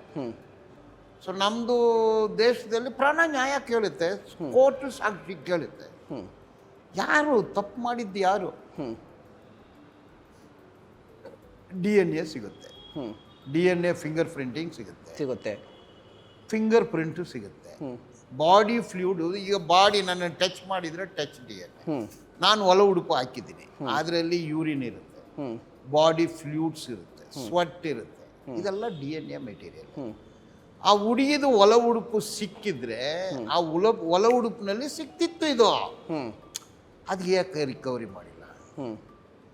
ಪೋಸ್ಟ್ ಮಾರ್ಟಮ್ ಸಂದರ್ಭದಲ್ಲಿ ಒಳ ಉಡುಪು ಏನಾಯಿತು? ಅದು ಇಂಪಾರ್ಟೆಂಟ್ ಮೆಟೀರಿಯಲ್ಲು. ಬಾಡಿ ಮೇಲೆ ಫಿಂಗರ್ ಪ್ರಿಂಟ್ ಯಾಕೆ ತೆಗೆದಿಲ್ಲ? ಈಗ ಒಬ್ಬನ ಎತ್ಕೊಂಡು ಹೋಗೋದು, ಅತ್ಯಾಚಾರ ಮಾಡೋದು, ಕೊಲೆ ಮಾಡೋದು, ಡಿಸ್ಪೋಸಲ್ ಮಾಡೋದು, 4-5 DNA ಪ್ರೊಫೈಲ್ ಸಿಗುತ್ತೆ. ನಿಜ. 4-5. ಈಗ ಎಲ್ಲ ಏನು ಮಾಡಿದ್ರಿ ನೀವು? ನಮ್ಮ ದೇಶದಲ್ಲಿ FSL ತಜ್ಞರು ಇದ್ದಾರೆ, ಹೈಲಿ ಕ್ವಾಲಿಫೈಡ್. ನಾನು ಸುಮಾರು ಜನ ಕ್ರಾಸ್ ಎಕ್ಸಾಮಿನೇಷನ್ ಮಾಡಿದ್ದೀನಿ. ದಿ ಬೆಸ್ಟ್ DNA ಎಕ್ಸ್ಪರ್ಟ್ಸ್ ಇದ್ದಾರೆ, ದ ಬೆಸ್ಟ್ ಆಫ್ ಆಲ್ ಇದ್ದಾರೆ. ಏನಾಯ್ತು ಅದು? ಯಾಕೆ ಮಾಡಿಲ್ಲ? ಓಕೆ, ಅಲ್ಲಿ ಷಡ್ಯಂತ್ರ ಪಿತೂರಿ ಆಗಿದೆ ಅನ್ನೋದು ಒಂದು ಅನುಮಾನ. ಆಯ್ತಾ? ಈಗ ಇದೆಲ್ಲ ಆಗ್ತಾ ಇದೆ, ನೀವು ಯಾಕೆ ರಿಪೀಟೆಡ್ ಆಗಿ ಕೋರ್ಟ್ಗೆ ಹೋಗ್ತೀರಾ? ಕೋರ್ಟ್ಗೆ ಹೋಗಿ 2023ನಲ್ಲಿ 2 ಒರಿಜಿನಲ್ ಸೂಟು, 24ಅಲ್ಲಿ 2 ಒರಿಜಿನಲ್ ಸೂಟು, 3 ರಿಟ್ ಪೆಟಿಷನು, 25ಅಲ್ಲಿ 3 ರಿಟ್ ಪೆಟಿಷನು. ನಿಮ್ಮ ಬಗ್ಗೆ ಯಾರು ಹೇಳಿದ್ದಾರೆ? ಧರ್ಮಸ್ಥಳ ಅಂತ ಹೇಳ್ತೀವಿ, ಬಟ್ ಧರ್ಮಸ್ಥಳ ಅಂತ ಹೇಳಿದ್ರೆ ಸೌಜನ್ಯ ಪ್ರಕರಣದಲ್ಲಿ ಮತ್ತೆ ಧರ್ಮಸ್ಥಳದ ವಿರುದ್ಧ ಒಂದಿಷ್ಟು ಆರೋಪಗಳು ಬಂದಾಗ ನೇರವಾಗಿ ಒಬ್ಬ ವ್ಯಕ್ತಿಯ ಹೆಸರು ಬರುತ್ತೆ ಅಥವಾ ಧರ್ಮಾಧಿಕಾರಿ ಧರ್ಮಾಧಿಕಾರಿ ಹೋಗಿ ಸೂಟ್ ಹಾಕ್ತಾರೆ, ಕೇಸ್ ಹಾಕ್ತಾರೆ. ಕೇಸ್ ಹಾಕಿದಾಗ ಅವ್ರ ಹೆಸರು ಅವರೇ ಹೇಳ್ತಾರೆ. ನೀವು ಯಾರು ಹೇಳ್ತಾ ಇಲ್ಲ, ಅವ್ರು ಹೇಳ್ತಾ ಇದ್ದಾರೆ, ಅವರೇ ಹೇಳ್ತಾರೆ. ಸೂಟ್ ಈಗ 338 ಜನ ಮೇಲೆ ಕೇಸ್ ಹಾಕಿದ್ದಾರೆ. ಅವ್ರಿಗೂ ಈ ಕ್ರೈಮ್ ನಂಬರ್ 39/25 ಏನು ಸಂಬಂಧ? ಅದರಲ್ಲಿ ಯಾರ ಹೆಸರಿದೆ ಯಾರಿಗೂ ಗೊತ್ತಿಲ್ಲ. ನ್ಯಾಯಾಧೀಶರು ಸೀಲ್ಡ್ ಕವರ್ ಅದು. ತನಿಖೆ ನಡೀತಾ ಇದೆ. ಕಾಯ್ದ್ರಿ ಹೂಗೆ ಪೋಗೆ ಯಾಕೆ? ದಿಸ್ ಆರ್ ಆಲ್ ಷಡ್ಯಂತ್ರ, it's a hoax, it's all manipulation. Hindu ಧರ್ಮಕ್ಕೂ ಈ ಅತ್ಯಾಚಾರಕ್ಕೂ ಏನು ಸಂಬಂಧ? ಒಂದು ಕಡೆ ಧರ್ಮಸ್ಥಳ ವಿರುದ್ಧವೇ ಒಂದು ದೊಡ್ಡ ಷಡ್ಯಂತ್ರ ನಡೀತಾ ಇದೆ. ಎಲ್ಲರೂ ಈ ಷಡ್ಯಂತ್ರವನ್ನು ಮಾಡ್ತಾ ಇರೋದು ಎಲ್ಲರೂ ಕೂಡ ಹಿಂದೂ ವಿರೋಧಿಗಳು ಅಂತ ಒಂದು ಆರೋಪ ಇದೆ. ಇದರ ನಡುವೆ ಬಾಲನ್ಸ್ ಅವರು ಸ್ಟಾರ್ಟಿಂಗಲ್ಲಿ ಒಂದು ಮಾತನ್ನು ಹೇಳಿದರು ನೋಡಿ, ಧರ್ಮಸ್ಥಳದಲ್ಲಿ ಯಾವುದೇ ರೀತಿಯ ಅತ್ಯಾಚಾರ, ಕೊಲೆ, ನಾಪತ್ತೆ ಆದರೂ ಕೂಡ ಬ್ರಾಹ್ಮಣ ಸಮುದಾಯದ ಯುವತಿಯರೇ ನಾಪತ್ತೆ ಆಗ್ತಾರೆ ಅನ್ನುವ ಮಾತನ್ನು ಹೇಳಿದರು. ಹಾಗಾದರೆ ಇದಕ್ಕೇನಾದರೂ ರೀಸನ್ ಇದೆಯಾ? ಅದ್ರ ಬಗ್ಗೆ ಕೂಡ ಮಾತನಾಡ್ತಾ ಹೋಗೋಣ. ಬಾಲನ್ ಸರ್, ನೀವು ಒಂದು ಮಾತು ಹೇಳಿದ್ರು, ಅದು ತುಂಬ ಇಂಟ್ರೆಸ್ಟಿಂಗ್ ಆಗಿದೆ. ಕೇವಲ ಒಂದು ಸಮುದಾಯದ ಯುವತಿಯರನ್ನು ಟಾರ್ಗೆಟ್ ಮಾಡಲಾಗ್ತಾ ಇದೆ ಅಂತ. ಏನು ರೀಸನ್ ಇರಬಹುದು? ನೋಡಿ, ಅದೇ ಮಿರಾಕಲ್. ಅದು ಮಾಫಿಯಾ, ನಿಧಿ, ಮಿರಾಕಲ್ ಒಂದೇ ಸಮುದಾಯದ ಯುವತಿಯರೇ ಟಾರ್ಗೆಟು. ಅದು ವೇದವಳ್ಳಿ ಇರಲಿ, ಪದ್ಮಲತಾ ಇರಲಿ, ಜಮುನಾ ಇರಲಿ, ಲಕ್ಷ್ಮಿ ಇರಲಿ, ಸುಮಾರು. ಇದಕ್ಕೇನಾಗಲೂ ರೀಸನ್ ಇದೆ ಅಂತ ಹುಡುಕಿದ್ರೆ 2 ರೀಸನ್ನು ಬರುತ್ತೆ. 2 ರೀಸನ್ನು. ಒಂದು ಅಘೋರಿಗಳು ಅಂತಾರೆ, ಅವರು ಮನುಷ್ಯರನ್ನೇ ಕೊಂದು ತಿಂತಾರೆ ಅಂದು. ಹಗೋರಿ ಅದು ಒಂದು ಕಾನ್ಸೆಪ್ಟು, ಶಿವ ಕಾನ್ಸೆಪ್ಟ್. ಅದು ನಾರ್ತ್ ಇಂಡಿಯಾದಲ್ಲಿ ಇದೆ ಹಗೋರಿ ಅಂತ. ಸೊ ಅದು ಇಲ್ಲಿ ಸೌತಲ್ಲಿ ಹಗೋರಿ ಇಲ್ಲ. ತಮಿಳ್ನಾಡಿಂದ ಕೆಲವರು ಕುಂಭ ಮೇಲೆಲ್ಲ ಹೋಗಿ ಹಗೋರಿ ಎಂದು ಹ್ಯೂಮನ್ ಫ್ಲೆಶನ್ನೇ ತಿಂತಾರೆ. ಆ ಥರ ಏನಾಗಲೂ ಇರುತ್ತಾ ಅನ್ನೋದು ಒಂದು ಅನುಮಾನ. ಇನ್ನೊಂದು, ಈ ನಿಧಿ ಪೊದೆ ಅನ್ನೋದು ಒಂದು ಕಾನ್ಸೆಪ್ಟ್ ಇದೆ. ನರಬಲಿ ಕೊಟ್ಟರೆ ಪೊದೆ ಸಿಗುತ್ತೆ, ನಿಧಿ ಸಿಗುತ್ತೆ. ಆ ಥರ ಏನಾಗಲಿಲ್ಲ, ಅದಕ್ಕೆ ಮಾಡಿದ್ರೆ ಅನ್ನೋದು ಒಂದು ಅನುಮಾನ. ಆಯಿತು. ನರಬಲಿಗೆ ಮತ್ತೆ ಮಾನವನ ಮಾಂಸವನ್ನು ತಿನ್ನಬೇಕು ಅಂತ ಹೇಳಿದ್ರೆ ಬ್ರಾಹ್ಮಣ ಸಮುದಾಯದ ಯುವತಿಯರೇ ಬೇಕು ಅಂತ ಏನಿದೆ, ಅದೇ ಕಾನ್ಸೆಪ್ಟ್ ಗೊತ್ತಿಲ್ಲ. ಅದು ವಾಟ್ ಈಸ್ ದ ರೀಸನ್ ಅನ್ನೋದು ಹುಡುಕ್ಬೇಕು. ಸಿ, ಫ್ಯಾಕ್ಟ್ಸ್ ಅಂಡ್ ಫಿಗರ್ಸ್ ಹಂಗೆ ಹೇಳುತ್ತೆ. ಏನು ರೀಸನ್ನು? ಈಗ ದೇವದಾಸಿ ಅಂದರೆ ಅದು ದಲಿತ ಮಹಿಳೆಯರನ್ನೇ ದೇವದಾಸಿ, ಶೂದ್ರರ ಮಹಿಳೆಯರು ದೇವದಾಸಿ. ಅದೇ ಕೇರಿನಲ್ಲಿರೋರು ಅದು ಬೇರೆ. ಇದು ಯಾಕೆ ಅನ್ನೋದು ಒಂದು ಅನುಮಾನ ಅಷ್ಟೇ.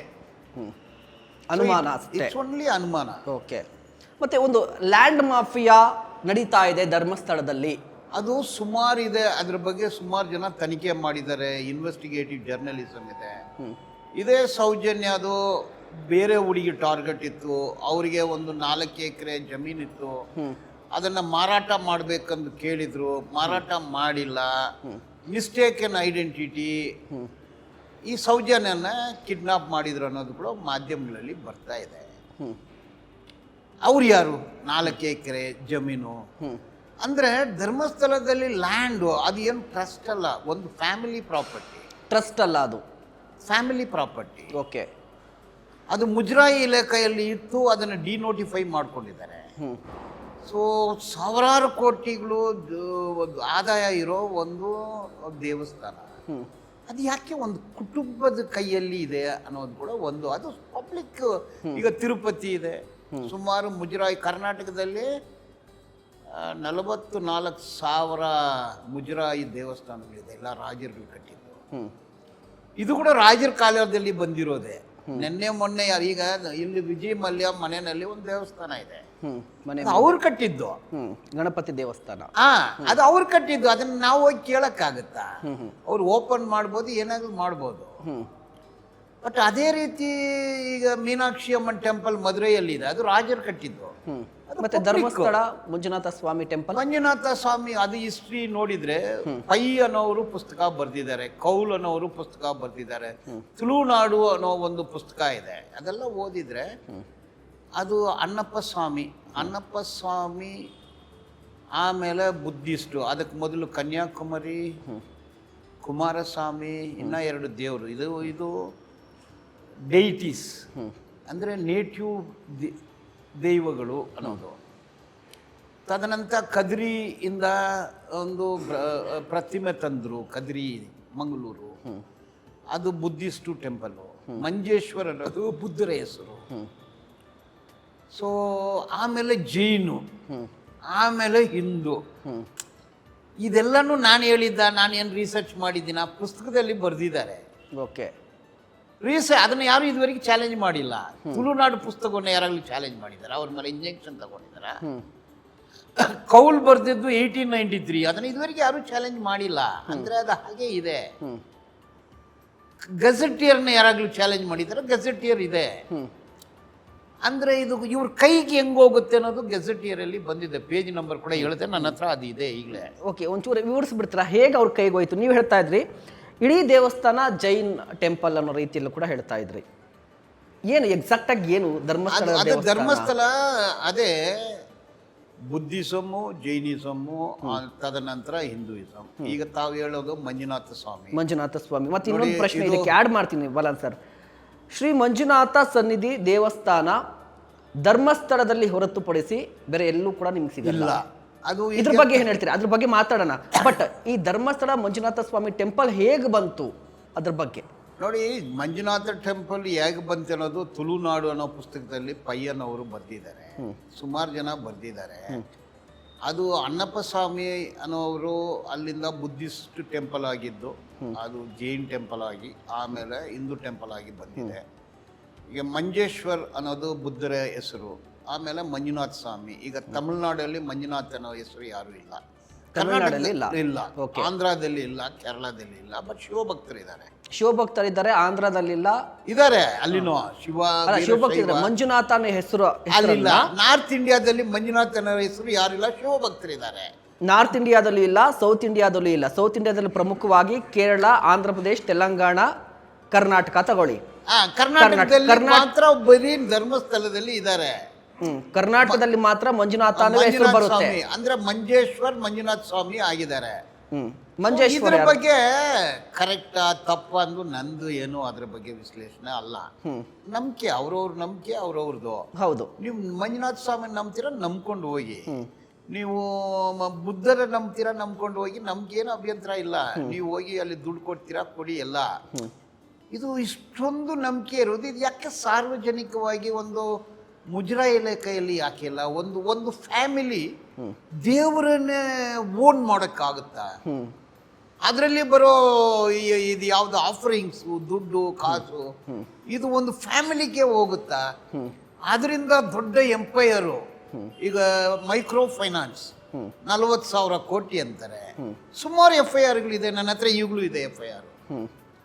ಅದು ಜಾಸ್ತಿ ಮೀಟ್ರಿ ಬಡ್ಡಿ ತಗೊಳ್ತಾರೆ ಅಂದು. ಸೊ ಇದು ಒಂದು ನಮ್ಮ ದೇಶದಲ್ಲಿ ಲ್ಯಾಂಡ್ ಸೀಲಿಂಗ್ ಆ್ಯಕ್ಟ್ ಇದೆ, ಮನಿ ಲೆಂಡಿಂಗ್ ಆ್ಯಕ್ಟ್ ಇದೆ.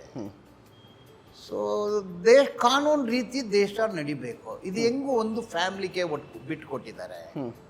ಸೊ ಅವ್ರ ಮಕ್ಕಳು ಅಮೆರಿಕಾದಲ್ಲಿ ಓದ್ತಾರೆ, ಇಂಗ್ಲೆಂಡ್ ಓದಲಿ, ನಾನೇನು ಬೇಡ ಅಂತ ಹೇಳ್ತಾ ಇಲ್ಲ. ಸೊ ಇದೆಲ್ಲ ಒನ್ ಆಸ್ಪೆಕ್ಟ್. ನೀವೇ ತನಿಖೆ ಮಾಡಬೇಕು. ಎಷ್ಟು ಸಾವಿರ ಎಕರೆ ಜಮೀನು ಅವ್ರ ಹತ್ರ ಇದೆ, ಎಷ್ಟು ಇನ್ಸ್ಟಿಟ್ಯೂಷನ್ ನಡೆಸ್ತಾ ಇದ್ದಾರೆ, ಅವರು ಗ್ರೈನೈಟ್ ಲೀಸ್ ತಗೊಂಡು ನಡೆಸ್ತಾ ಇದ್ದಾರೆ, ಅದ್ರ ಮೇಲೂ ಕೇಸ್ಗಳಿದೆ. ಪ್ರತಿ 100 ಕೇಸ್ಗಳಿದೆ, ಇದು ಒಂದೇ ಇಲ್ಲ, 100 ಕೇಸ್ಗಳಿದೆ, ಕೋರ್ಟ್ ಕೇಸಸ್ ಇದೆ. ಈಗ ಪಬ್ಲಿಕ್ ಇನ್ಸ್ಟಿಟ್ಯೂಷನ್ ಆಗಬೇಕು. ಅವ್ರು ಹೇಳ್ತಾರೆ ನಾವು ಎಜುಕೇಷನ್ ಕೊಡ್ತೀವಿ, ಫ್ರೀ ಕೊಡ್ತೀರಾ? ದಲಿತರಿಗೆ ಫ್ರೀ ಸೀಟಾ? ನಿಮ್ಮ ಆಸ್ಪತ್ರೆಯಲ್ಲಿ ಔಷಧಿ ಫ್ರೀನಾ? ಸಾಯಿಬಾಬಾ ದೇವಸ್ಥಾನದಲ್ಲಿ ರಿಜಿಸ್ಟರ್ ಮಾಡಿದರೆ ಹಾರ್ಟ್ ಆಪರೇಷನ್ ಫ್ರೀ, ನಿಮ್ಮ ದೇವಸ್ಥಾನದಲ್ಲಿ ಫ್ರೀ ಇದೆ. ನಿಮ್ಮ ಲಾ ಕಾಲೇಜ್ ಸ್ಟೂಡೆಂಟ್ ಫ್ರೀನಾ? ಎಷ್ಟು ದಲಿತರನ್ನೇ ಸೇರಿಸ್ಕೊಂಡಿದ್ದೀರಾ? ಎಷ್ಟು ಸ್ಕಾಲರ್ಶಿಪ್ ಕೊಟ್ಟಿದ್ದೀರಾ? ಎಜುಕೇಷನ್ ಯಾರ್ಯಾರೋ ನಡೆಸ್ತಾರೆ, ದುಡ್ಡು ತಗೊಳ್ತೀರಾ, ನಡೆಸ್ತೀರಾ, ನಿಮಗೆ ಅಧಿಕಾರ ಇರುತ್ತೆ. ಸೊ ಅದರಲ್ಲಿ ಗ್ರೇಟ್ನೆಸ್ ಏನಿದೆ? ನೀವು ಫ್ರೀಯಾಗಿ ನಡೆಸಿ. ಯಾವ ಸ್ಕೂಲ್ ಫ್ರೀಯಾಗಿ ನಡೆಸ್ತೀರಾ? ಯಾವ ಇನ್ಸ್ಟಿಟ್ಯೂಷನ್ ಫ್ರೀ? ಯಾವುದು ಫ್ರೀ? ಎಷ್ಟು ಸಂಬಳ ಕೊಡ್ತೀರಾ ನೀವು? 75,000 ಕಾರ್ಮಿಕರು ಕೆಲಸ ಮಾಡ್ತಾರೆ. ಸಂಬಳದ ಭದ್ರತೆ ಇದೆ, ಕೆಲಸದ ಭದ್ರತೆ ಇದೆ, ಸಾಮಾಜಿಕ ಭದ್ರತೆ ಇದೆ, ಕನಿಷ್ಠ ವೇತನ ಇದೆ. ಒಂದು ಮನುಷ್ಯ ಬಾಳುವಷ್ಟು ವೇತನ ಕೊಡ್ತಾ ಇದ್ದೀರಾ? ಎಷ್ಟು ಸಂಬಳ ಕೊಡ್ತಾ ಇದೆ? ಬಿಲೋ ಮಿನಿಮಮ್ ವೇಜಸ್ ಇದೆ. ಒಂದು ಮನುಷ್ಯನ ಬದುಕಬೇಕಂದ್ರೆ 1 ಲಕ್ಷ ರೂಪಾಯಿ ಬೇಕಾಗುತ್ತೆ ಬೆಂಗಳೂರಲ್ಲಿ. ನೀವು ಒಳ್ಳೆ ಕೋಟ್ ಹಾಕಿದ್ದೀರಾ, ಶೂ ಹಾಕಿದ್ದೀರಾ, ನಿಮ್ಮ ಸ್ಟೈಲ್ಗೆ 1 ಲಕ್ಷ ಕಡಿಮೆನಲ್ಲಿ ಹೆಂಗೆ ಬಾಳಕ್ಕಾಗುತ್ತೆ? ಫುಡ್ ತಿನ್ನಬೇಕು, ಡ್ರೈ ಫ್ರೂಟ್ ತಿನ್ನಬೇಕು, ಫ್ರೂಟ್ ತಿನ್ನಬೇಕು, ನಾನ್ ವೆಜಿಟೇರಿಯನ್ ಅಂದರೆ ಬಿರಿಯಾನಿ ತಿನ್ನಬೇಕು, ಕಬಾಬ್ ತಿನ್ನಬೇಕು, ಶಾಪಿಂಗ್ ಮಾಲಲ್ಲಿ ಬಟ್ಟೆ ತರಿಸ್ಕೋಬೇಕು. ಇಷ್ಟು ಸಂಬಳ ನೀವು ಕೊಡ್ತೀರಾ? ಓಕೆ, ಇದು ಪ್ರಶ್ನೆ ನೀವು ಹೇಳ್ತಾ ಇದ್ರಿ. ಹಾಗಾದ್ರೆ ಧರ್ಮಸ್ಥಳದಲ್ಲಿ ಎಲ್ಲವೂ ಕೂಡ ಅಧರ್ಮವೇ ಆಗ್ತಾ ಇದೆಯಾ? ಆಗ ನಾನು ಹೇಳಿದಿನ ಧರ್ಮ ಮಾಡಿದ್ರೆ ನೀವು ಹೇಳಿ ಧರ್ಮ ಮಾಡಿದ್ರಿ ಅಂದು, ಅಧರ್ಮ ನಡೀತಾ ಇದೆ ನಾನು ಹೇಳಿದಿನ? ಕೊಲೆ ಆಗಿರೋದು ಅಧರ್ಮ ಅಂತೀನಿ. ಕೊಲೆ ಆಗಿರೋದು ಅಧರ್ಮ. ನೀವು ಆಗ್ಲೇ ಒಂದು ಮಾತು ಹೇಳ್ತಾ ಇದ್ರಿ, ಮಂಜೇಶ್ವರ ಮಂಜುನಾಥ. ಹೌದು, ಮಂಜೇಶ್ವರ ಮಂಜುನಾಥ ಆಗಿದ್ದು ಹೇಗೆ? ನೋಡಿ, ಅದು ನಾನು ರಿಸರ್ಚ್ ಮಾಡಿಲ್ಲ. ಅದು ತುಳುನಾಡು ಅನ್ನೋ ಪೈ ಬರ್ದಿರೋ ಪುಸ್ತಕದಲ್ಲಿ ಏನಿದೆ ಅದರಲ್ಲಿ? ಅದು ಪ್ರತಿಮೆ ಕದ್ರಿ ಅನ್ನೋ ಜಾಗದಲ್ಲಿ ಮಂಜೇಶ್ವರ ಪ್ರತಿಮೆನ ತಂದರು. ಆ ಸಂದರ್ಭದಲ್ಲಿ ಮಂಗಳೂರಲ್ಲಿ ಬುದ್ಧಿಸಮ್ ಪಾಪ್ಯುಲರ್ ಆಗಿತ್ತು. ತದನಂತರ ಆಯಿತು ಅಂದು ಹೇಳ್ತಾರೆ. ನಾನು ಬುದ್ಧಿಸ್ಟು ಅಲ್ಲ, ನಾನು ಯಾವ ದೇವರು ನಂಬೋದಿಲ್ಲ. ಅದು ನಿಮ್ಮ ನಂಬಿಕೆ. ದೇವ್ರ ಬಗ್ಗೆ ನಾನು ಟೀಕೆ ಮಾಡ್ತಾ ಇಲ್ಲ, ಅವ್ರವ್ರ ನಂಬಿಕೆ. ಹೋಗೋರು ಹೋಗ್ಬೇಡ ಅಂತ ನಾನು ಹೇಳಿದಿನ? ಅಲ್ಲಿ ಅನ್ಯಾಯ ಆದರೆ ಅನ್ಯಾಯನೇ, ಸರ್ಕಾರದಲ್ಲಿ ಅನ್ಯಾಯ ಆದರೆ ಅನ್ಯಾಯನೇ, ನ್ಯಾಯ ಆದರೆ ನ್ಯಾಯನೇ. ಈಗ ಸೌಜನ್ಯ ಕುಟುಂಬಕ್ಕೆ ಅವಳ ಕಣ್ಣೀರಿಗೆ ನ್ಯಾಯ ಸಿಗಲಿಲ್ಲ. ಅದೇ ರೀತಿ ಸುಮಾರು ಅನ್ಯಾಯ ಆಗಿರೋದು ಅನ್ಯಾಯ ಅಂತ ಹೇಳಿದರೆ ನಾವು ಲೆಫ್ಟಿಸ್ಟು, ಕಮ್ಯುನಿಸ್ಟು, ಷಡ್ಯಂತ್ರ, ಪಿತೂರಿ, ನಮ್ಗೇನಿದೆ ಪಿತೂರಿ ಏನು ಬರುತ್ತೆ? ನಾನು ಆ ಕೇಸ್ ಇವತ್ತು ವಾದ ಮಾಡಿದ್ದೆ. ಅವ್ರ ಕ್ಲೈಂಟ್ ಇಲ್ಲಿದ್ದಾರೆ, ನಾನು 1 ರೂಪಾಯಿ ತಗೊಂಡಿಲ್ಲ, 1 ರೂಪಾಯಿ ತಗೊಂಡಿಲ್ಲ. ಓಕೆ, ಓಕೆ, ನೋಡಿ ಹೇಳ್ತಾ ಇದ್ರಿ ಧರ್ಮಸ್ಥಳದ ಭಾಗದಲ್ಲಿ ಬೌದ್ಧಿಸಮ್ ಜಾಸ್ತಿ ಇತ್ತು, ಆ ಸಂದರ್ಭದಲ್ಲಿ ಮಂಜೇಶ್ವರ ಬಂದ ಅಂತ. ಅಂದರೆ ಬೌದ್ಧಿಸಮನ್ನು ತಡೀಲಿಕ್ಕೆ ಮಂಜುನಾಥ ಬಂದ? ಹಂಗೆ ನಾನು ಹೇಳಿಲ್ಲ. ನೋಡಿ, ಅದು ಗುಪ್ತ, ಅದು ದೊಡ್ಡ ಹಿಸ್ಟ್ರಿ. ನೀವು ಡೈವರ್ಷನ್ ಮಾಡಕ್ಕೆ ಹೋಗಬೇಡಿ. ತುಳುನಾಡು ಅನ್ನೋ ಪುಸ್ತಕದಲ್ಲಿ ಆಗಿದೆ. ಓಕೆ, ಕೌಲನ್ನವರು ಬರೆದಿದ್ದಾರೆ, ಆ ಪುಸ್ತಕದಲ್ಲಿ ಆಗಿದೆ. ಗೆಜೆಟಿಯರ್ ಆಗಿದೆ. ಹಿಸ್ಟ್ರಿ ಅದು. ಈಗಿರೋ ಹೆಗ್ಗಡೆ ಬಗ್ಗೆ ಇಲ್ಲ. ಕುಮಾರ ಹೆಗ್ಗಡೆ ಅಂದರೆ 200 ವರ್ಷದ ಮೊದಲು ಹೆಗ್ಗಡೆ. ಈ ಹೆಗಡೆಗೂ ಆಗಿನ ಹೆಗಡೆಗೂ ಸಂಬಂಧ ಇಲ್ಲ ಅಂತ ಹೇಳ್ತೀರಿ? ಇಲ್ವಾ ಅನ್ನೋದು ನೀವು ತನಿಖೆ ಮಾಡಬೇಕು, ಅದ್ರ ಬಗ್ಗೆ ವಿಚಾರಣೆ ಮಾಡಬೇಕು. ನಾನು ಹೇಳಿದ್ದು ಕುಮಾರ ಹೆಗ್ಗಡೆ. ಓಕೆ, ಅವರು ಮುನ್ರೋಗ ಸಂಬಂಧ ಇತ್ತು, ಅದು ಹೇಳಿದ್ದೀನಿ ನಾನು. ಮತ್ತೆ ರಿಪಿಟೇಷನ್ ಆಗುತ್ತೆ. ಬಟ್ ಯೂಟ್ಯೂಬಲ್ಲಿ ನೀವು ಆ ರೀತಿ ಹೇಳಿಲ್ಲ. ಈ ಹಿಂದಿನ ತಮಿಳ್ ಚಾನೆಲ್ನ ಯೂಟ್ಯೂಬಲ್ಲಿ ಡೈರೆಕ್ಟಾಗಿ ಹೇಳ್ತೀರಾ ಹೆಗಡೆ ಫ್ಯಾಮಿಲಿ ಅಂತಲೇ ಹೇಳ್ತೀರಾ. ಅಂದರೆ ಈ ಹೆಗಡೆ ವೀರೇಂದ್ರ ಹೆಗಡೆ ಫ್ಯಾಮಿಲಿ ಅಂತಲೇ ಹೇಳ್ತೀರಾ? ಅದರಲ್ಲಿ ಹಂಗೆ ಹೇಳಿಲ್ಲ. ನೀವು ಇನ್ನೊಂದು ಸತಿ ಕೇಳಿ, ತಮಿಳ್ ಸರಿಯಾಗಿ ಅರ್ಥ ಆಗಿಲ್ಲ. ಕುಮಾರ ಹೆಗ್ಗಡೆ ಆಯ್ತಾ, ಅಷ್ಟಿಗೆ ಬಿಟ್ಟೆ ನಾನು. ಈ ಹೆಗ್ಗಡೆ ಹುಟ್ಟಿದ್ದೆ 1948. ನಾನು ಹೇಳಿದ್ದು 1780, 1790. ಹೆಂಗೆ ಕನೆಕ್ಟ್ ಆಗುತ್ತೆ? ಓಕೆ, ಆಯ್ತು. ಮತ್ತು ಇನ್ನೊಂದು ವಿಚಾರ ಏನು ಅಂತ ಹೇಳಿದ್ರೆ, ಧರ್ಮಸ್ಥಳದಲ್ಲಿ ಆಗ್ತಿರುವಂಥ ಎಲ್ಲ ಬೆಳವಣಿಗೆಗಳು ಒಂದು ಕಡೆ ಸರ್. ಬಟ್ ಅನಾಮಿಕ ವ್ಯಕ್ತಿ ಬಂದ, ಒಂದಿಷ್ಟು ಸ್ಪಾಟನ್ನು ತೋರಿಸ್ದ, ಈಗೇನು ಸಿಕ್ಕಿಲ್ವಲ್ಲ? ಹೆಂಗ್ ಹೇಳ್ತೀರಾ ಸಿಗ್ಲಿಲ್ಲ ಏನು ಅಂತ? ಸಿಕ್ಕಿಲ್ಲ, ಆದ್ರೂ ಯಾರು ಕೂಡ ಹೇಳಿದ್ದು? ಷಡ್ಯಂತ್ರವನ್ನು ಮಾಡ್ತಿದ್ರೆ ಅಂತ ನಿಮ್ಗೆ ಬಿಜೆಪಿ ಏನ್ ಗೊತ್ತು? ನಾಯಕರು ಹೇಳ್ತಾರೆ, No, ಆರೋಪ no, no, ಬರ್ತಾ ಏನು ಇದೆ. ಸಿಗ್ಲಿಲ್ಲ ಅಂತ ಯಾರು ಹೇಳಿದ್ದು? ಎಲ್ಲರೂ ಕೂಡ ಅದನ್ನೇ ಮಾತನಾಡ್ತಾ ಎಲ್ರೂ ಇದ್ದಾರೆ. ಅಲ್ಲ, ಗಾಲಿನಲ್ಲಿ ಬರೋದು ಬೇಡ. ಓಕೆ, ಏನೂ ಸಿಗ್ಲಿಲ್ಲ ಅಂತ ಯಾರು ಹೇಳಿದ್ದು ಹೇಳಿ. ನಿಮ್ಮ ಬಿಜೆಪಿ ನಾಯಕರ ಆರೋಪವನ್ನು ಅವ್ರು ಮಾಡ್ತಾ ಇದ್ದಾರೆ. ಹೇಳ್ತಾರೆ. ಅವ್ರು ಯಾರು? ಆ ತನಿಖಾಧಿಕಾರಿಗಳ. ನೋಡಿ, ಈಗ human body flush, blood, bones, ಅದು ಬಿಟ್ರೆ ಕೂದಲು, ಇಷ್ಟೇ ಹ್ಯೂಮನ್ ಬಾಡಿ ಅಲ್ವಾ? ಫ್ಲಶು ಡಿಸಪಿಯರ್ ಆಗ್ಬಿಡುತ್ತೆ, ಹೋಗುತ್ತೆ. ಕೂದಲು ಡಿಸಪಿಯರ್, ಮಣ್ಣಲ್ಲಿ ಮಿಕ್ಸ್ ಆಗ್ಬಿಡುತ್ತೆ. ಬೋನ್ ಅಂದ್ರೆ ಏನು? ಕೊಲಿಜಿನ್ ಅಂದ್ರೆ ಏನು? Protein, calcium, phosphorus bone. ಅದು ಡಿಸಿಂಟಿಗ್ರೇಟ್ ಆಗ್ಬಿಡುತ್ತೆ. But adipic acid adipic acid ಅನ್ನೋದು ಒಂದು ಜಾಗದಲ್ಲಿ ಮನುಷ್ಯರನ್ನ ಹಾಕಿದ್ರೆ ಬಾಡಿ, ಫ್ಲಶು, ಬೋನ್ಸು, ಕೂದಲು ಎಲ್ಲ ಡಿಸಿಂಟಿಗ್ರೇಟ್ ಆಗಿ ಡಿಸಪಿಯರ್ ಆದ್ರೇನೋ ಅಡಿಪಿಕ್ ಆಸಿಡ್ ಆ ಮಣ್ಣಲ್ಲಿ ಇರುತ್ತೆ. ಕಂಟ್ರೋಲ್ ಮಡ್ ಅಂತಾರೆ. ಸ್ಯಾಂಪಲ್ ಸಾಯಿಲ್, ಈಗ ಸುಮಾರು bags and bags of soil ತಗೊಂಡು ಹೋಗಿದ್ದಾರೆ. ಆ ಸಾಯಿಲ್ ಅನ್ನ FSLಗೆ ಕಳಿಸಿದ್ದಾರೆ, ಹೈದರಾಬಾದ್ಗೆ. ಅದರಲ್ಲಿ ಅಡಿಪಿಕ್ ಅದಿದ್ರೆ DNA ಗೊತ್ತಾಗ್ಬಿಡುತ್ತೆ. 200 ವರ್ಷ ಆದ್ರೇನೋ ಇರುತ್ತೆ, 300 ವರ್ಷ ಆದ್ರೇನೋ ಇರುತ್ತೆ. ಈಗ ನಮ್ಮ ಸಂವಿಧಾನ, ನಮ್ಮ ಕಾನೂನು, ನಮ್ಮ ಪೊಲೀಸ್ ಅಧಿಕಾರಿಗಳ ಮೇಲೆ ನಂಬಿಕೆ ಇರಬೇಕು. ತಪ್ಪು ಮಾಡಿದ್ರೆ ತಪ್ಪಂದು ಹೇಳೋಣ. ನಾನು CBI ಸರಿಯಲ್ಲ ಅಂತ ಹೇಳಿದೆ, ಬಿಕಾಸ್ ಜಡ್ಜ್ ಹೇಳಿದ್ದಾರೆ ಸರಿಯಲ್ಲ ಅಂತ. ಈಗ ಇಷ್ಟು ಪ್ರೋಸೆಸ್ ನಡೀತಾ ಇದೆ. ಇದು ಕಾನೂನು, ಸಂವಿಧಾನ, ಸರ್ಕಾರ ರಚನೆ ಮಾಡಿರೋ SIT. ಈಗ SITನೂ IPS ಆಫೀಸರು, NIAನೂ IPS ಆಫೀಸರು, CBI ಕೂಡ IPS ಆಫೀಸರು. IPS ಆಫೀಸರ್ಗಳೇ ಸುಪ್ರೀಮು, ರಾನು ಅವ್ರದೇ. IPS officers are investigating agency. ಅದು ಬಿಟ್ರೆ FSL ಅವ್ರ ತನಿಖೆ ನಡೀತಾ ಇದ್ದಾರೆ. ಇದು ಸರಿ ಇಲ್ಲ, ಅದು ಸರಿ ಇಲ್ಲ, ಇದು ಸಿಗ್ಲಿಲ್ಲ, ಅದು ಸಿಗ್ಲಿಲ್ಲ, take action against SIT, take. ಇದು ಯಾಕೆ? ವೆಯ್ಟ್, ತನಿಖೆ ಆಗಲಿ. ಅವರು ಈಗ ಅದರಲ್ಲಿರೋ ಆಫೀಸರ್ಗಳು ಕೆಲವರೆಲ್ಲ ನಾನು ನೋಡಿದ್ದೀನಿ, ಅವ್ರ ಬಗ್ಗೆ ತಿಳಿದುಕೊಂಡಿದ್ದೀನಿ. ಅಪ್ರೈಟ್, ಆನೆಸ್ಟ್ ಆಫೀಸರ್ಸ್, ತನಿಖೆ ಬಗ್ಗೆ ಗೊತ್ತಿದೆ. ತನಿಖೆ ಆಗಲಿ, ವೆಯ್ಟ್ ಮಾಡಿ. ಈಗಲೇ ಯಾಕೆ ನೀವು ಈಗ ಅಸೆಂಬ್ಲಿನಲ್ಲಿ ರೈಸ್ ಮಾಡ್ತಾರೆ? I am very shocked. ಅವ್ರಿಗೆ ಬೇಸಿಕ್ ಕಾನೂನು ಇಲ್ಲಿ ಗೊತ್ತಿಲ್ವಾ? ನೀವು ಹೇಳಿ, ಮುಸುಕುದಾರಿ ಯಾರು? ಇನ್ವೆಸ್ಟಿಗೇಷನ್ ಆಗ್ತಾ ಇದೆ.